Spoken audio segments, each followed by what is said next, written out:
Hi everyone, I'm Satvika.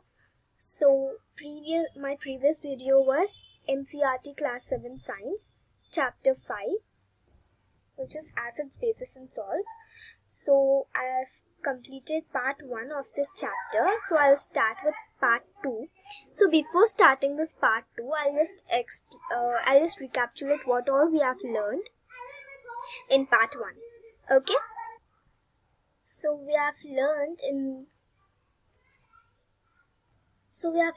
part 1 about acids, and then about acids, bases, and we have named the acids and bases, and then we have learnt about indicators and about litmus paper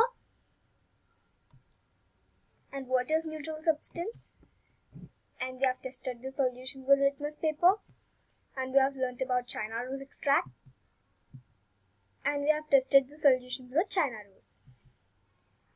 At last, we have learnt about acid rain and the formation of acid rain. So now we will learn about neutralization in part 2. So for part 1, just check out the description. I have given the link in the description. So let us start with our neutralization. So in the process of neutralization, acidic and basic substance is mixed with each other. Why? To neutralize their acidic and basic nature. So after this process of neutralization, salt is formed. Okay, so this salt can have basic, acidic or neutral nature. So this neutralization process results in the generation of heat, which rises the temperature of the reacting mixture. So there is a phenolphthalein indicator which is often used for testing neutralization. Okay, so this phenolphthalein solution is in pink color. Okay, so when an acid is added to phenolphthalein solution, it turns colorless because there is a presence of acid in it. So when a base is added to phenolphthalein solution, the solution will be in pink color only because there is a base because of the presence of base. So now let us see the formation of salt. So acid plus base is water plus salt, and hydrogen chloride plus sodium hydroxide is water plus sodium chloride. Done. So now let us move into next one, which is neutralization in our everyday life. So there are 4 examples given. So first example is indigestion. So we all know that stomach produces hydrochloric acid, right? So it helps in the digestion of food. But sometimes what happens, the stomach releases too much of this hydrochloric acid. What will happen? Then there will be indigestion or sometimes hyperacidity. So we need to neutralize this acid. So by taking base substances that are basic in nature. Okay.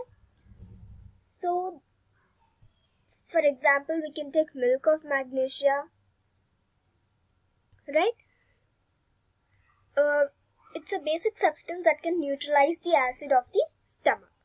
So here it is in a picture figure form. If you see, too much acid when it is produced in the stomach, we should take a basic substance to destroy the acid. So now let us see ant bite. So the irritation of the skin due to ant bite is caused because of the presence of formic acid. So there will be lot of irritation, no? So while ant will bite you, there will be lot of irritation. Why? When ant bit you, there is a formic acid released by the ant.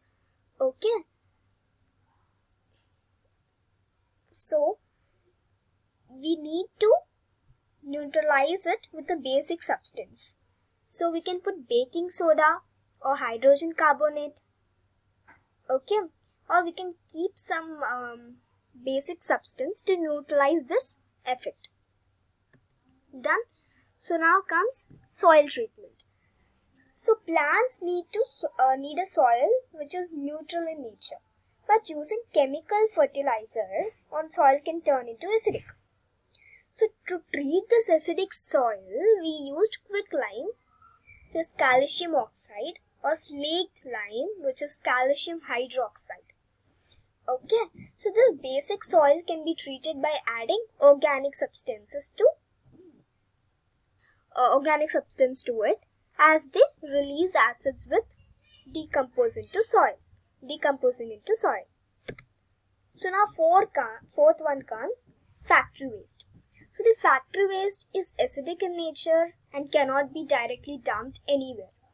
So bases are added to it before it is dumped into river or to any water body. Okay, why it is added? Because there will be no harm to aquatic life. Okay, so with this we are done with our chapter 5, which is acids, bases and salts of class 7. And give me a thumbs up and let me know your valuable opinions and suggestions. So with your support and encouragement, I can do more videos.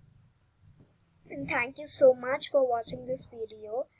So hope it will be helpful to you. So thank you so much.